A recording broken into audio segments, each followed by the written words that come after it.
Glória a Deus. Glória a Deus.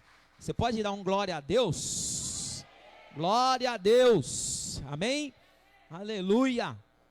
Tem mulher ou não tem mulher nessa igreja aqui, né? Onde tem mulher tem glória a Deus. Não que os homens não dêem glória a Deus, mas as mulheres falam mais que os homens, né? Inclusive lá em Apocalipse, esse dia eu estava lendo Apocalipse e estava dizendo assim que houve silêncio no céu. Falei, então as mulheres não tinham chegado ainda.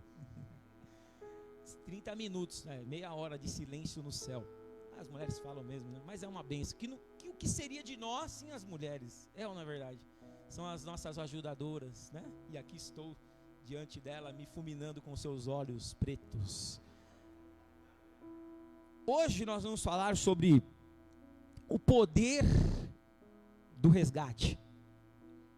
Abraão, ele fica sabendo que o seu sobrinho tinha sido levado cativo, porque houve uma guerra entre 5 reis contra 4 reis, e quando essa guerra aconteceu, Abraão não tinha nada a ver com a guerra. Porém, vocês sabem que o sobrinho de Abraão, que se chamava Ló, diga Ló, estava morando em Sodoma e Gomorra, e uma das 2 regiões que entraram nessa guerra foi Sodoma e Gomorra. Eles lutaram e eles perderam aquela guerra. E naquela época tinha uma lei. E a lei era: o vencido é escravo do vencedor. Diga assim comigo: o vencido é escravo do vencedor. Olha para quem está do seu lado e fala: o vencido é escravo do vencedor. Então quando uma pessoa era vencida, ou uma região era vencida, tudo que era dela se tornava de quem venceu. Então aqueles reis que venceram Sodoma e Gomorra e os outros 2 que estavam ajudando Sodoma e Gomorra, levaram tudo que era deles. E quem morava lá também, algumas pessoas foram levadas mulheres, foram levados homens, e foi levado Ló. Talvez porque Ló tinha uma boa condição, porque através de andar com Abraão, Ló também recebeu a bênção de Abraão por tabela. E tem gente que só recebe a bênção porque está perto da gente, recebe a bênção por tabela. Sabia disso, né? Aquelas pessoas que não conhecem a Deus, que chegam perto da gente, elas não sabem, mas elas estão sendo abençoadas por tabela. Amém? Então olha para quem está do outro lado e fala: anda comigo, que quem sabe você vai ser abençoado por tabela. Amém? Às vezes é bom, né? Mas quem vive só de tabela, uma hora fica até sem a tabela. A gente tem que ser um instrumento de bênção, não só aqueles que vamos ser usados como tabelas, não só receber tabelas, temos que ser os instrumentos de bênção. E Abraão fica sabendo então que agora a guerra era dele também. Por que a guerra era dele? Porque Ló foi levado, o sobrinho de Abraão. E Abraão, ele tinha dentro dele, né, um senso, uma sensibilidade para a família, porque ele se preocupava com a família. Abraão queria ter muito uma família. Abraão, a vida inteira sonhou em ter um filho, e você sabe que demorou para ele ter esse filho. Então ele se preocupava muito com esse aspecto. E quando ele fica sabendo que Ló, por mais que Ló nem merecia que ele fosse lá e resgatasse Ló, mas ele se dispõe, vai até lá para resgatar Ló. Ele teria que enfrentar esse exército, que não era pequeno, que não era fraco, que tinha acabado de ter uma vitória. E quando um exército tem vitória, ele fica mais forte, porque ele acabou de vencer. Então ele fala: se nós vencemos 4 reis, você acha que a gente não vai vencer 318? Só que eles venceram 4 reis que não tinham Deus, e agora eles enfrentariam 318 homens cheios do Espírito de Deus. Não importa o quanto eu tenho, não importa o número que eu tenho, se eu estou com Deus, eu vou vencer. E é isso que Deus quer falar conosco nessa campanha. Não importa o seu tamanho, não importa onde você nasceu, não importa como está a sua condição agora, Deus te escolheu para te encher do Espírito dele, para te treinar para as maiores vitórias da tua vida. E Abraão vai lá e vence com os 318, e resgata Ló, e resgata os bens, e traz até o que, na verdade, ele não precisava trazer. Ele traz porque o vencido é escravo do vencedor. E ele traz até o que não era dele, que era dos outros reis, que aqueles reis tinham vencido. E quando ele volta, aí você sabe da história, ele pega e devolve. Olha o sentimento daquele homem. Ele podia ter ficado para ele venceu. O vencido é escravo do vencedor, mas ele faz questão de devolver o que não era dele. Olha, o rei de Sodoma e Gomorra falou para ele: fica com os bens, só me devolve os homens. Ele falou: não, tome os bens e tome os homens. A única coisa que eu vou tirar é o dízimo do meu Deus e o salário de quem trabalhou. Posso ouvir um glória a Deus? Está faltando essa integridade nos dias de hoje. As pessoas só querem para si. Muitas vezes eu vou glorificar o nome de Deus quando eu rejeito algo material e eu escolho aquilo que é espiritual. Como a palavra fala de quando Naamã foi curado da lepra. Não sei se você lembra daquela passagem de 2 Reis, no capítulo 5. Naamã é curado da lepra, e quando ele é curado, ele volta para agradecer a Eliseu, e ele volta com prata, com ouro, com talentos de ouro, e fala para Eliseu: aceita esse presente. Eliseu falou: eu não quero esse presente, eu só quero que você realmente lembre que Deus é Deus. Glorifica o nome de Deus através das suas conquistas. Levanta a tua mão e fala assim: Senhor, me dá o poder do resgate, porque aquilo que eu conquistar vai ser para glorificar o teu nome. Resgate significa tomar de volta por força ou por alguma quantia. Repita comigo assim: resgate é tomar de volta por força ou por alguma quantia. Então, para entendermos o resgate, temos que entender a lei que existia em Israel, porque havia uma lei em Israel que era chamada a lei do resgate, e ali nós vemos essa lei acontecendo claramente no livro de Ruth. Nós não vamos abrir aqui, mas eu vou explicar para vocês, depois vocês podem ler lá o livro de Ruth que vocês vão aprender, a lei do resgatador, porque Ruth, ela era uma moabita, casada com um israelita, e o marido dela morre. A sogra dela, Noemi, perde o outro filho também, que era casado com Orfa. A Orfa, ela vai embora, viver a vida dela, dá um beijo em Noemi, fala: ó, seu filho morreu, não tem nada contigo. E ficar com a sogra já também não era fácil, né? Então ela já aproveita e vai, né? Porém, o que acontece? Ruth mostra totalmente o contrário. Mostra que ela, por mais que ela era moabita, ela não era israelita, ela tinha temor de Deus e ela tinha conhecido o Deus da sogra dela. E ela fala assim: não, minha sogra, eu vou ficar com você, porque eu sei que a bênção está na sua vida. Posso ouvir um amém? Esperta foi ela. Por quê? A Orfa perdeu a bênção de Deus, mas Ruth, por ter se ajuntado com a sogra, ela ficou debaixo da bênção de Deus. A melhor coisa que tem é a gente ficar debaixo da bênção de Deus. Melhor coisa. Aí o que aconteceu? A sogra fala para ela: Ruth, vai viver sua vida. Olha a Orfa, eu fui viver a vida dela. Minha sogra, aonde tu fores, irei eu. Aonde tu pousares, pousarei eu. O teu povo é o teu povo. E o meu Deus, aonde te sepultares, vou mandar me sepultar junto. Oh, que nora grudenta. Que nora. Mas ela ainda, a sogra dela já estava com idade, e ela falava assim: ainda vou trabalhar para nós duas. Olha que bênção. E um dia, quando ela sai, e tinha uma lei em Israel, no tempo da colheita, os frutos que caíssem no chão, eles não podiam colher, porque Deus estabeleceu assim, para que os necessitados pudessem se alimentar, e os estrangeiros pudessem se alimentar, porque se eu colho até o que cai, e os necessitados vão ter o que para comer? Então Ruth, ela foi fazer isso, ela foi pegar resto de colheita, as migalhas que caíam da colheita, ela pegava e levava para casa, para comer ela, e a sogra dela, Noemi. Então a Ruth, quando faz uma aliança com a sogra dela, ela não imaginava, mas ela estava tomando uma decisão muito séria. Era humanamente muito mais fácil ela se dar bem lá em Moabe, voltando para a terra dela, com os conterrâneos dela, com os patrícios dela, do que ela ficar em Israel, numa terra estrangeira, sem trabalho, só com a sogra, sem ninguém. Mas ela sabia que havia um Deus sobre a vida da sogra dela, porque a sogra dela demonstrava fé em Deus, apesar de que a sogra dela estava bem abalada, porque tinha acabado de perder ali o seu marido e os seus 2 filhos. Você imagina como estava aquela mulher? Tanto que ela fala assim: não me chame mais Noemi, me chame Mara, porque eu sou amarga agora. Agora eu já perdi tudo. Deus pesou a mão sobre mim. Só que o poder do resgate estava sobre ela. Diga assim: o poder do resgate está sobre mim nessa noite. Não importa a situação que você se encontra, o poder do resgate está sobre você. Se o poder do resgate estiver sobre você, você pode estar na pior situação da sua vida, Deus há de te resgatar.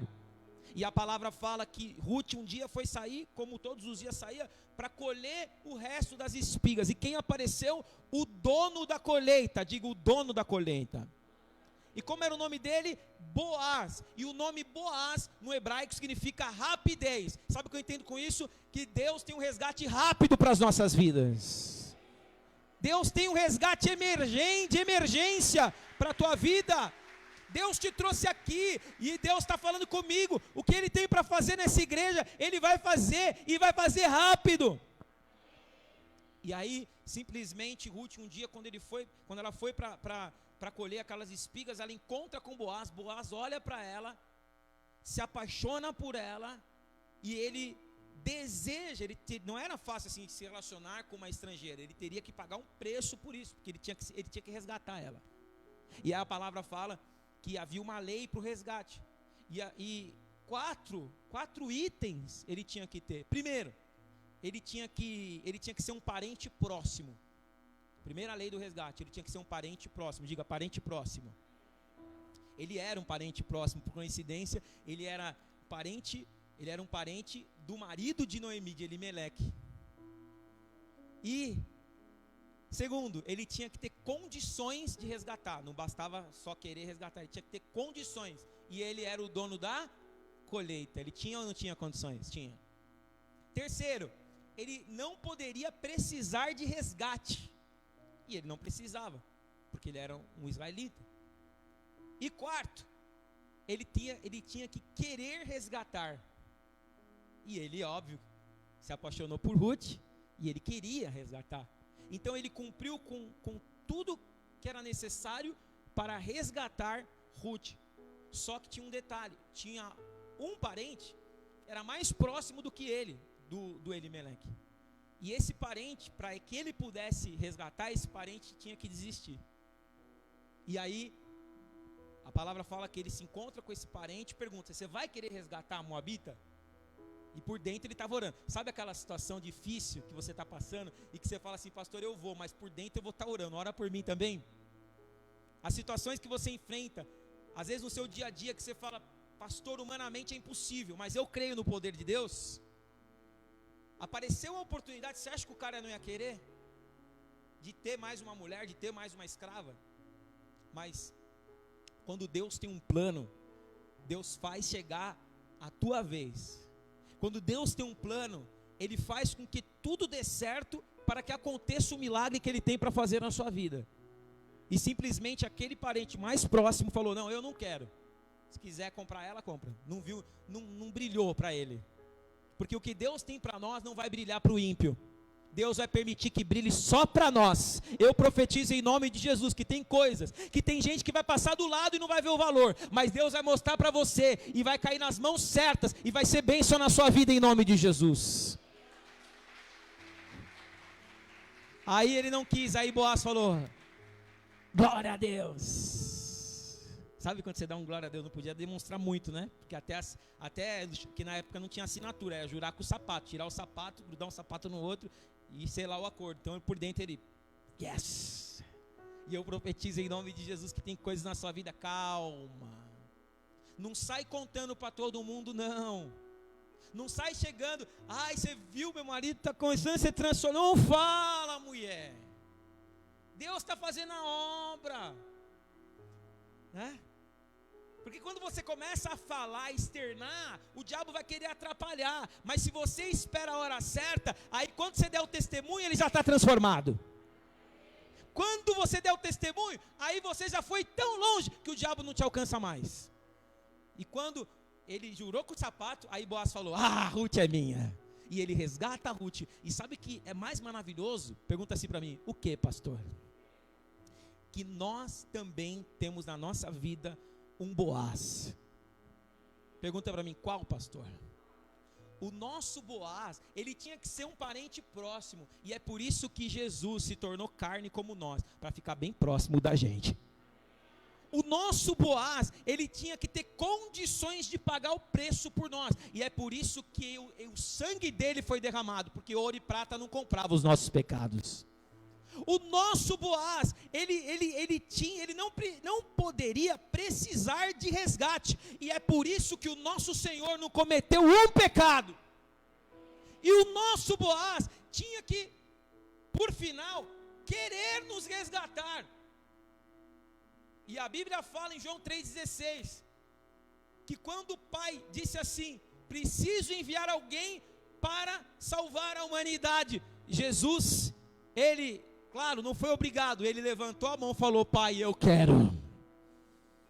Assim como Boaz resgatou Ruth, Jesus Cristo nos resgatou da morte, do inferno. Jesus Cristo nos resgatou.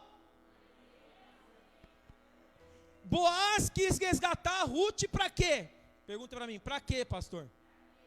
Para quê? Para quê? Para casar com ela. Sim ou não? E ele casa com ela. E depois que ele casa com ela, ele tem um filho que se chama Obed. E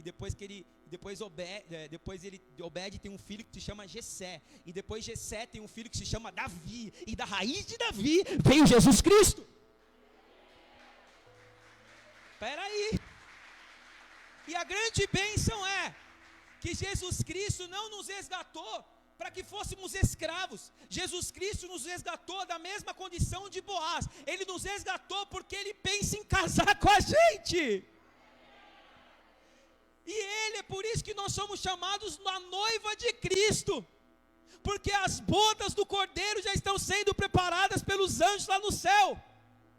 E em breve, a noiva aqui embaixo, sem mancha, sem mácula, sem ruga, que é eu e é você, já estamos adornados, o nosso vestido tem que estar branco, para poder entrar na glória e se encontrar com o nosso noivo.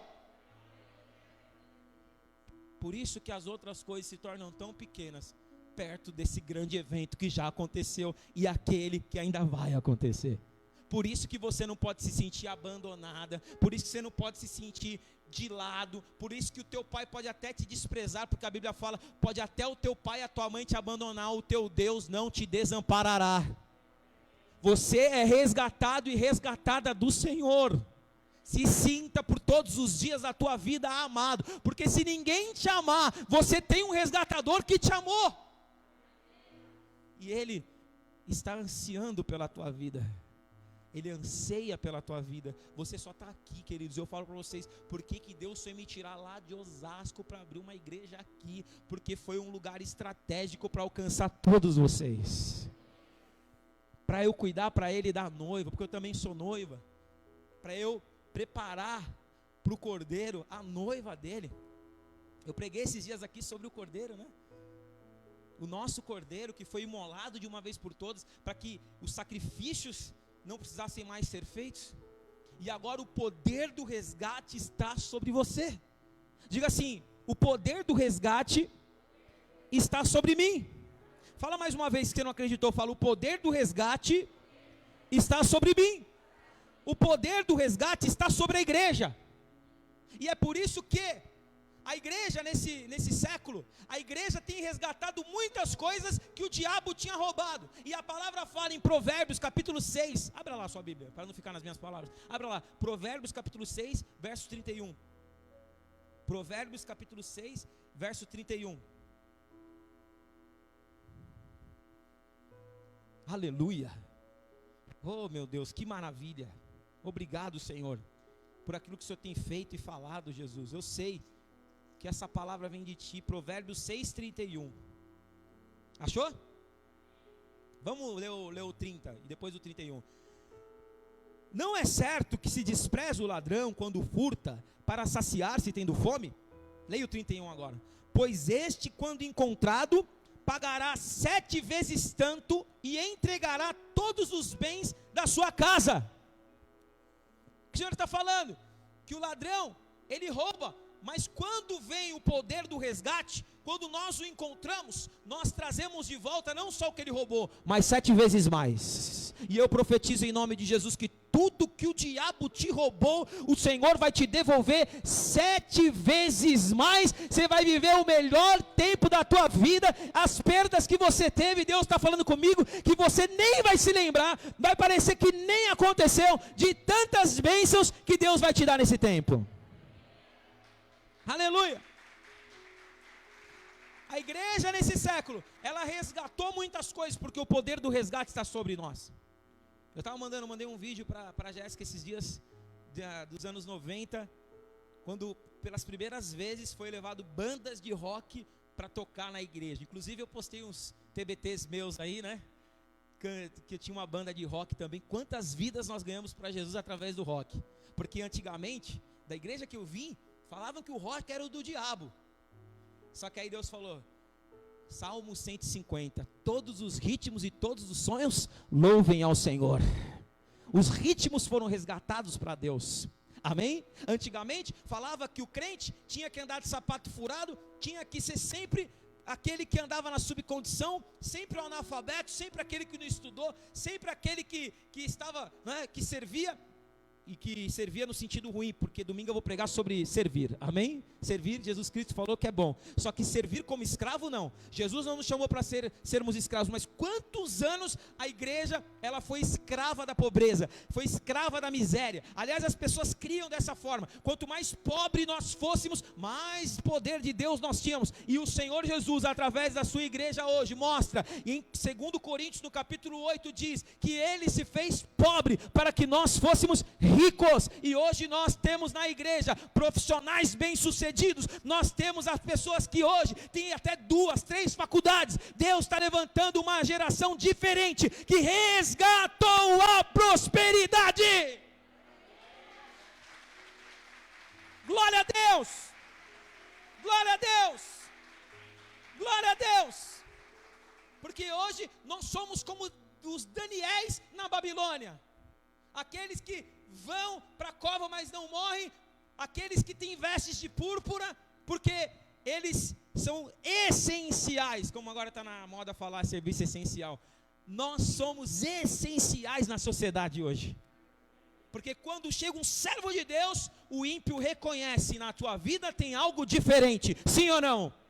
Porque sabe que na tua vida tem poder de Deus, e você tem que saber disso também. Se o elefante soubesse a força que ele tem, o domador não seguraria ele com uma simples corda, mas ele não sabe. Se ele soubesse, ele romperia e não seria mais escravo. E o Senhor está te levantando hoje te falando, há um poder de resgate sobre a tua vida. Não fique amarrado pelas circunstâncias, não fique amarrado pelas lutas, porque maior é o poder de Deus na tua vida, em nome de Jesus. Aleluia. E para terminar, Isaías, capítulo 35, versículo 10. Para terminar. Oh meu Deus, nós vamos orar. Glória a Deus. Esse culto de quarta é tão poderoso, viu? Às vezes não dá vontade nem de terminar, mas a gente tem que terminar. Isaías 35, versículo 10. Que eu vou terminar 9h30 de semana. Não passo das 9h30, porque você precisa trabalhar amanhã, eu também. E nós precisamos usar a unção que recebemos hoje para pôr em prática amanhã, em nome de Jesus. Amém? Isaías capítulo 35, versículo 10. Abra lá. Glória a Deus. Oh meu Deus. Quem vai sair daqui com o poder do resgate? Isaías 35, 10. Acharam? Então leia. Os resgatados do Senhor voltarão e virão a Sião com cântico de júbilo. Peraí, ponto e vírgula. Deus está falando que os resgatados virão tristes, cabisbaixos, desesperados, depressivos, medrosos. Deus está falando que os resgatados de Sião virão doentes, virão acabados, virão cheios de vícios, presos pelo diabo. Quando eu sou resgatado, Deus põe um cântico novo nos meus lábios. E eu profetizo, Deus está pondo um cântico novo nos seus lábios. Se você foi chorando, você vai voltar sorrindo. Deus está pondo um cântico novo na tua boca. Você vai voltar a sonhar, porque o Senhor está te dando o poder para resgatar os sonhos perdidos, os projetos perdidos. Deus está pondo um poder na tua vida para você resgatar a tua família. Que mais? Alegria eterna Oh, glória. Fala assim, alegria eterna. Oh, toma um pouquinho aqui. Aliás, meu Deus do céu, vou contar uma aqui para vocês. Deus, o anjo de Deus está me cercando, não tem jeito. Eu, na hora do almoço, né, Fran, a gente vai almoçar lá na padaria, tem um restaurante legal, né? Aí a gente vai lá para comer por quilo, né? Porque prato feito para nós sobra muito, então pega ali só uma saladinha e tal, porque a briga com a balança é muito grande, né? Aí eles colocam lá, entre nós, irmãos, pelo amor de Deus, quem não tem pecado que atire a primeira pedra, né? Aí eles colocam lá uma batidinha de maracujá. E eu, né, antes do almoço eu gostava, né, de pegar um pouquinho, só para abrir o apetite. Aí começou a trabalhar um cara que eu conheço lá, ele é presbítero de outra igreja.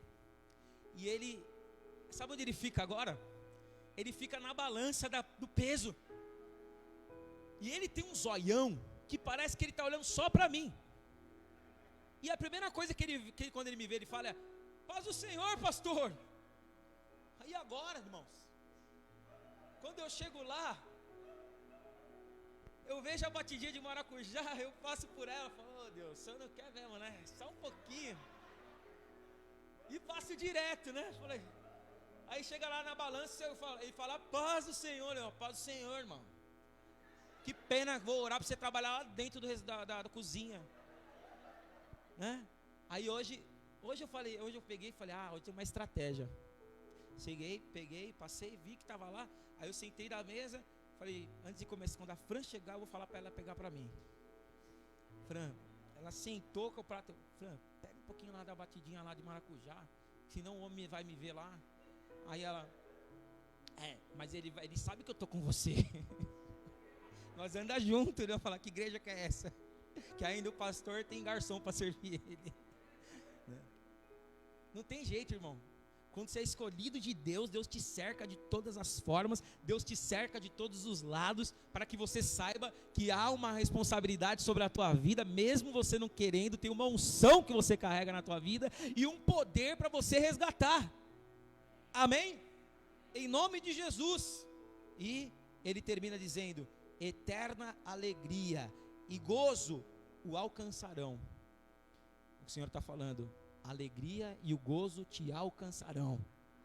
Aonde você for, eu profetizo: a alegria e o gozo te alcançarão. Sabe quando você está na tua casa lá, que você deita a cabeça no teu travesseiro, que só você sabe a tristeza, a angústia, as lágrimas que são derramadas? Eu profetizo que a alegria e o gozo te perseguirão ao ponto que você não vai ter mais lágrima para chorar, porque Deus vai resgatar tudo na tua vida. Olha o que Deus está falando nessa noite: tudo que você perdeu, tudo que faz você chorar, tudo aquilo que muitas vezes você fala: não é como eu queria, o Senhor está falando que vai resgatar na tua vida. E o que vai acontecer? Leia o final agora: e de você vai fugir toda tristeza e todo gemido. Nessa noite está fugindo da sua vida toda tristeza e todo gemido. Amém? Ai. A Bíblia fala, o ai, ele tem um significado de luta, de prova, de tribulação. Deus vai tirar os ais da nossa vida. Amém? E vai chegar o tempo de gozo, de regozijo, de alegria. Salmo 126 diz assim: aquele que leva a preciosa semente, andando e chorando, voltará com júbilo, trazendo seus feixes de alegria. A tristeza vai fugir, ela vai falar assim: aqui não é o meu lugar. A sua alma, eu profetizo, porque eu tenho profetizado na minha alma: por que te abates, a minha alma? Porque, não tinha um que a gente cantava, um hino: por que te abates, ó minha alma, e te comoves, perdendo a calma? Não tenhas medo, em Deus espera, porque bem cedo Jesus virá. A tua alma não vai te dominar. A minha alma não vai me dominar. A tua alma, ela muitas vezes quer tirar a tua própria paz. Ela quer dizer, Deus não está fazendo nada. Aí você fala, cala a boca, porque Deus está fazendo na minha vida assim. E eu não sou homem que ando mais pela alma, mas eu ando pelo Espírito. A minha alegria não está mais na alma, não está mais na carne, não está mais nas coisas dessa vida. Agora eu crucifico a minha carne para andar no Espírito, e no Espírito eu sou feliz. Fala assim, a minha felicidade está no Espírito. Ó, para terminar mesmo agora, você não vai ser feliz na carne. Ai pastor, como assim? Misericórdia. Porque agora você não é mais carne, você é Espírito. Deus te chamou para ser Espírito. A carne, ela é corrupção. Por isso que agora o nosso desafio como igreja é sermos espirituais. Espirituais. Diga, espirituais. Tenho que ser espiritual. A minha vida está escondida em ti. É em ti que eu tenho satisfação. É em ti que eu me regozijo. É em ti que eu me alegro. Porque eu sei, como em João 15 ele fala, sem mim nada vocês podem fazer. Curva a sua cabeça, feche os seus olhos. Oh meu Deus, que maravilha. Hoje é o segundo dia dessa campanha. Eu não sei o que foi perdido na sua vida, mas eu sei que Deus restitui. Eu sei que não há nada que tenha sido roubado pelo inimigo. Talvez a tua alegria foi roubada, talvez a tua paz tenha sido roubada. Tem gente que até o sono tem sido roubado, não consegue dormir à noite. Tem gente que você fala assim, os meus sonhos foram roubados. Os meus sonhos foram roubados. O Senhor te trouxe aqui porque Ele está falando, eu vou resgatar os teus sonhos. Eu vou resgatar tudo aquilo que é o propósito que eu tenho na sua vida. Você não se lembrará mais do que foi perdido, porque o que Ele vai te dar vai ser muito maior. A glória da segunda casa vai ser maior do que a primeira. E nós vamos voltar a sonhar. Volte a sonhar. Nós vamos voltar a sonhar. Nós vamos voltar a crer. Lembra dos melhores dias da tua vida. Pensa agora, com seus olhos fechados. Pensa no, quais foram os anos que você mais foi feliz. Os melhores dias da tua vida. O Senhor está falando, aquilo que Ele tem preparado não vai ter comparação, é muito melhor do que você já viveu. Deus está falando aqui nessa noite. Ele está resgatando os melhores dias da igreja. Ele está resgatando ministérios aqui que estavam caídos. Eu vejo o Senhor levantando, resgatando, restituindo dons espirituais. Shuriandarai cantarabassai. Ministérios que foram quebrados. O Senhor está falando, ruínas se erguerão novamente. Urimanabasuri cantarás. Eu sei que intimidade, a tua intimidade vai voltar. Você vai voltar a ter intimidade com Deus. Você que orava e Deus falava com você assim, parecia que estava face a face. Faz tempo que você não tem uma experiência assim. A partir de agora, começa de novo. O Senhor resgata essa intimidade na sua vida. Vamos ficar de pé em nome de Jesus. E nós vamos terminar orando e louvando ao nome do Senhor, em nome de Jesus. E eu creio, a glória de Deus está sobre nós. Levante as tuas mãos para os céus e começa a falar, Deus, eu creio nesse poder do resgate. Esse resgate está sobre a minha vida. Esse resgate está sobre a minha casa. Esse resgate, começa a declarar onde Deus vai resgatar. Profetiza onde Deus vai resgatar os teus filhos que estão afastados, vai resgatar o teu casamento, que você fala, pastor,